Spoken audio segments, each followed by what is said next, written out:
It is officially 2026, and we are basically starting the year off brand new. But I wanted to film an episode where we're talking about ending the year with grace and not guilt, because sometimes when we get to a brand new year, we reflect on what did not happen, what we didn't do, and all that type of stuff. And I really want us to end the year with grace and not guilt and start this new year fresh. So welcome back to another episode of the You, Me, and Jesus podcast, where we talk about all the things pertaining to you, me, and Jesus. One thing we will talk about really quickly is I have the flu. And so because I have the flu, I sound a little bit different. So if you hear me, here and there, like whatever, it's fine. Your girl has the flu and I am working through it. I'm about 65% well, but we're not all the way there yet, but it's just fine.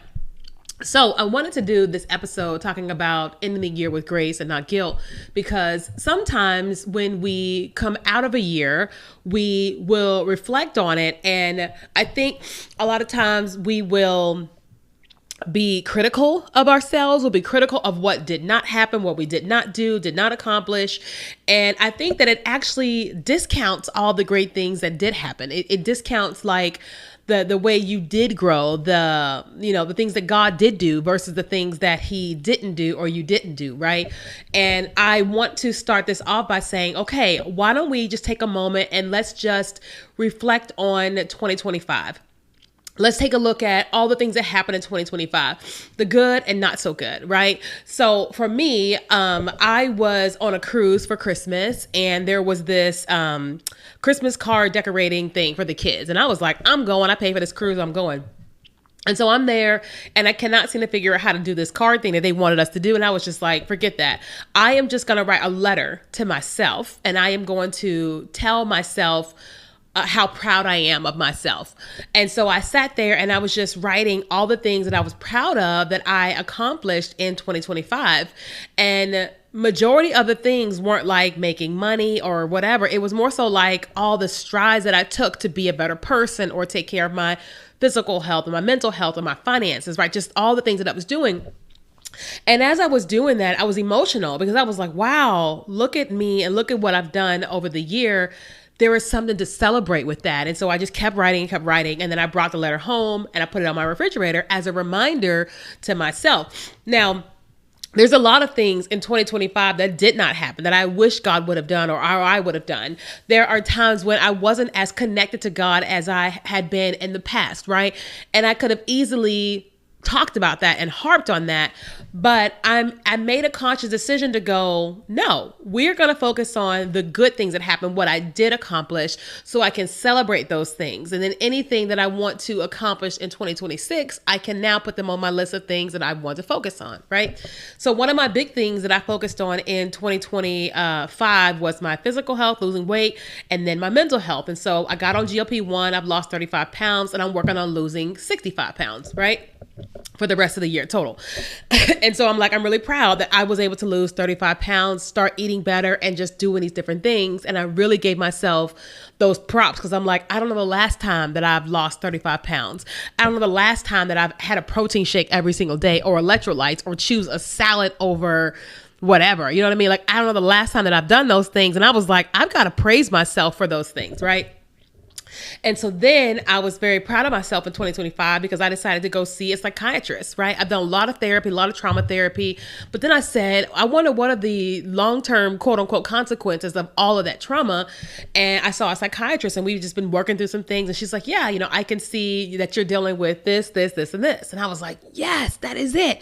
These things I've been dealing with forever. I'm glad we can finally label it. And then I can actually get some help with those actual things that I've been trying to work on all this time, And I feel really proud of myself that I did that. I also got on medication, right? Because I've been on in therapy for 10 years. And I was like, there's this thing that's just like, it's just not getting any better. And I remember just spending time with the Holy Spirit saying, is it time to see a psych? And he said, yes. And I was like, is it time to get on medication? He said, yes. I was like, oh, okay then, right? And so because he and I have done so much work together and he said yes to that, I was like, okay. And I look at how I am today and all the rest of 2025, once I got a psychiatrist and medication, I'm like, wow, I remember this version of me. I miss this version of me. I'm glad that this version of me is now back, right? And I had to praise myself for that, right? And I couldn't necessarily feel guilty about anything that had happened prior to me getting the help that I needed or whatever, because it was like, I'm living this life like one day at a time, like everybody else, you know? And I'm just really proud of the things that, you know, did happen in 2025. I'm proud that I'm not like acting out, doing anything crazy, you know, in these streets, you know what I mean? I'm still close to God. I'm still honoring God. I'm still not like dishonoring God with my body. I'm doing all the right things. You know what I'm saying? And I think that it's really important for us to give ourselves the praise, right? Just the other day, I had a situation where I could retaliate against what someone was saying to me, or I could not. And I gave myself praise for not retaliating, for just going silent, right? Now, granted, I could have articulated myself, but I was proud because I had a couple choices. I can articulate myself, I can go silent, or I can retaliate. And I was like, I'm just going to go silent because that's all that I have right now. I don't really have a way to articulate myself, but I can go silent. And I was so proud that I chose that.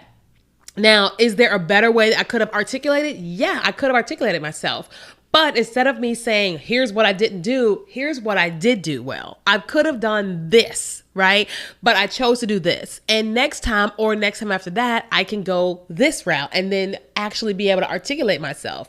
You know what I mean? And I think that it's something to praise. I think it's the grace I should be able to give to myself in that, right? And so I want to give you that gift too, that as you are navigating through the beginning of this year, 2026, and you're reflecting on what happened and didn't happen in 2025, I really want you to give yourself grace and don't necessarily just label what didn't happen or whatever, because that's that. You can't control what didn't, right? But what you can do is set yourself up for what you want to have happen and go down the journey that way, right?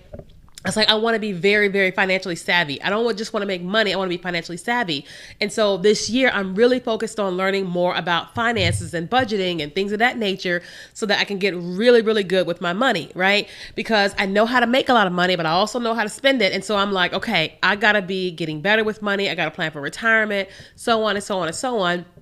And that's an area where I'm like, okay, now we're going to put some grace on me getting better with that. Should like some people will say, you're 44 years old, you're not good with money? Nope, I'm not.